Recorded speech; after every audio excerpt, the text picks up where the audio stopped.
Welcome back to the Technology Risk Podcast. Great to be back. Before we jump into today's topic, just a quick reminder, if you haven't already, please hit subscribe on Spotify or Apple Podcasts right now. Yeah, it's honestly the easiest way to make sure you catch all these discussions. You won't want to miss what we're covering today. Definitely. So today we're looking at something our source material really brought to the forefront, a business risk that can be pretty significant, but maybe doesn't always get the attention it deserves. Right. We're talking about when IT leadership isn't just, ineffective. No, it's when they're actively holding the organization back, acting as a drag. Yeah, the sources laid it out very clearly. Situations where maybe skills are outdated or there's just this real resistance to innovation. Or even things like knowledge hoarding, keeping critical info to themselves. And sometimes, unfortunately, it's outright toxic leadership styles, turning what should be a key enabler into, well, a liability. And it's not a rare thing, is it? That Gartner statistic was eye-opening. It really was. 58% of executives saying outdated or ineffective IT leadership is a significant barrier to innovation. Wow. 58%. That's more than half. Yeah.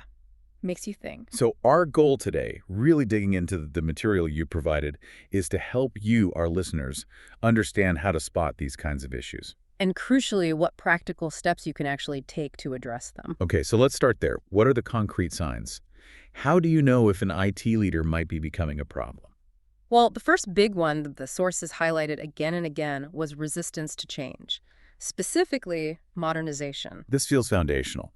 If your tech leader isn't embracing the future. Exactly. It puts a clamp on innovation right away. And it's not just an internal IT issue. No, it hits your competitiveness. Absolutely. There was that example in the sources of financial services firm. Their CIO just flat out refused to adopt cloud technologies. And the result wasn't pretty. No. Their IT costs actually jumped 25%, stuck maintaining old expensive gear. And competitively. They lost ground, couldn't offer the same agile services as competitors who had moved to the cloud. It really shows how these decisions, or lack of them, impact the bottom line. Seriously. And that connects to the McKinsey stat, right? Yeah. 70% of failed digital transformations, cite leadership resistance as the primary cause. That's staggering.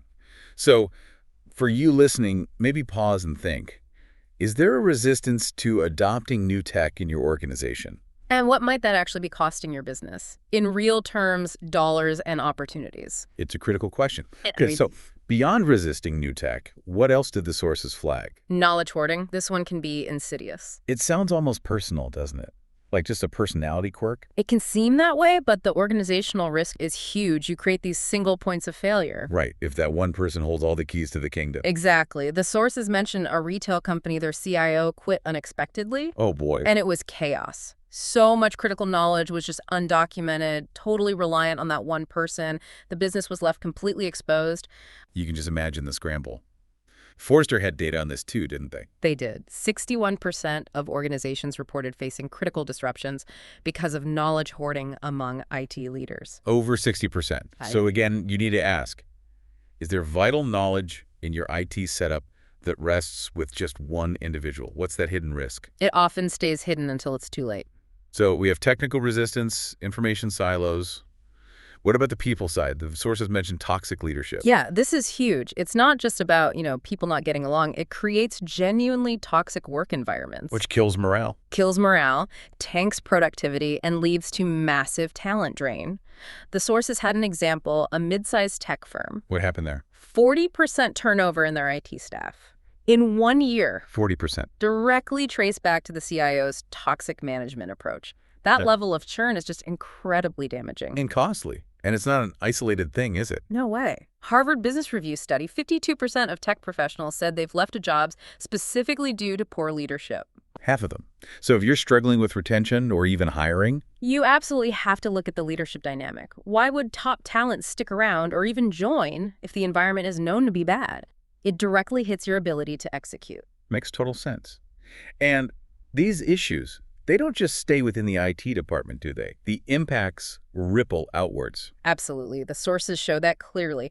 One major effect is just reduced innovation across the whole organization. How so? Well, if IT leadership is blocking modernization or exploring new tools, the entire company suffers. They can't leverage technology for new products, better processes, spotting market opportunities. It's like that insurance provider example. Exactly. They missed out on significant market chances because the CIO wouldn't approve modernizing their old core systems. They were stuck. Just paralyzed by legacy tech and leadership resistance.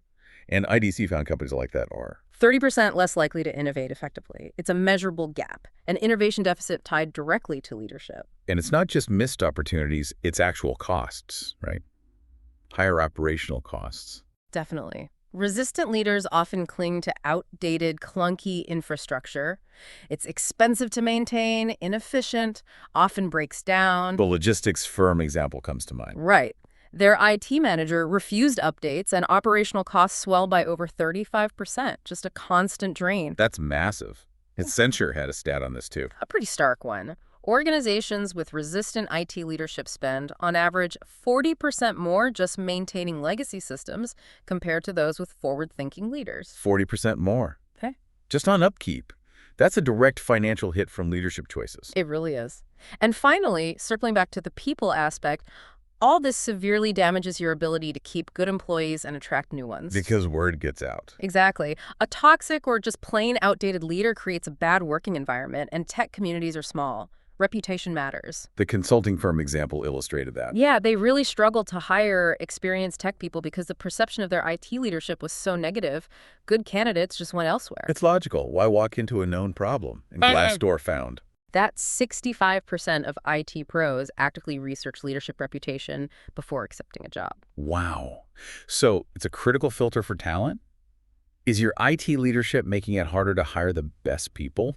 That's a tough question to ask. But a necessary one. Okay, so if these signs and impacts are resonating, and you're thinking, maybe I need to look closer, how do the sources suggest you actually identify these behaviors? Pinpoint the problem. Well, getting direct input is key. You need to seek feedback from the teams actually working for that leader. Makes sense. They see it day to day. Right.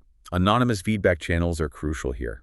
Asking specifically about leadership effectiveness, communication style, the workplace culture that can reveal things senior management might miss. The view from the ground level. What else? Assessing project outcomes is another big one, but look for patterns over time. Not just one bad project. Exactly. Are there recurring failures, consistent delays, projects getting canceled again and again?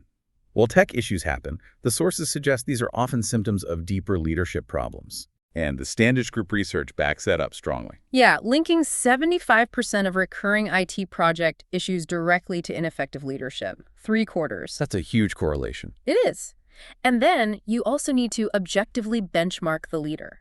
Compare their skills, both technical and leadership, against current industry best practices. Are they keeping up? Are they using modern approaches? Or are they stuck in the past? Okay, so you've gathered feedback, looked at patterns, benchmarked skills. You've identified there might be an issue. What next? What practical strategies did the sources suggest for actually addressing these risks? It really has to start with open communication and investing in consistent leadership training specifically tailored for IT contexts. Not just generic leadership stuff. Right. And setting really clear expectations for those leaders, fostering actual dialogue about why modernization is necessary, why change is important. And building a culture around that. Yes, crucially, a culture of continuous learning. That has to start at the top. Leaders themselves and their teams need to be actively encouraged, expected, really to engage with new tech and trends. It can't be seen as optional. No. And PwC found a direct link here. Companies promoting continuous learning and leadership see a 40% higher rate of successful tech adoption. That's a significant payoff for investing in learning. Absolutely. Then there's accountability. Real, robust leadership accountability. Meaning? Defining clear performance metrics. And these shouldn't just be about project delivery time. Right, you need to include team health. Exactly. Team health, talent retention, their contribution to innovation efforts. Leaders need to be accountable for how they lead, not just the technical results. That makes sense. What about mitigating that knowledge hoarding risk we talked about? Succession planning is vital. And formal knowledge management practices. So actually documenting things. Yes. Explicit processes for documenting systems, key processes, vendor contacts, plus things like mentorship or cross-training to spread that knowledge around, eliminate those single points of failure. Proactively breaking down the silos. Precisely. And finally, it can't be a one-and-done effort. You need regular leadership reviews and even audits focused specifically on the IT leadership function. To catch things early. Yeah, spot potential issues or developing risks before they blow up into major crises. Be proactive about it. These strategies sound good in theory. Did the sources provide examples of them working or failing in the real world? They did. And they're quite powerful. There's a great success story about a regional healthcare company. What was their situation? Textbook case. Resistant CIO blocking needed updates. The organization made the tough call. Replaced the leader. Yes, with someone genuinely forward-thinking, open to new ways of doing things. And the outcome? Pretty dramatic. Rapid modernization followed, operational efficiency shot up, and maybe most telling, IT team satisfaction jumped 20% within a year. 20%. That's huge for morale. It really is. The lesson is crystal clear.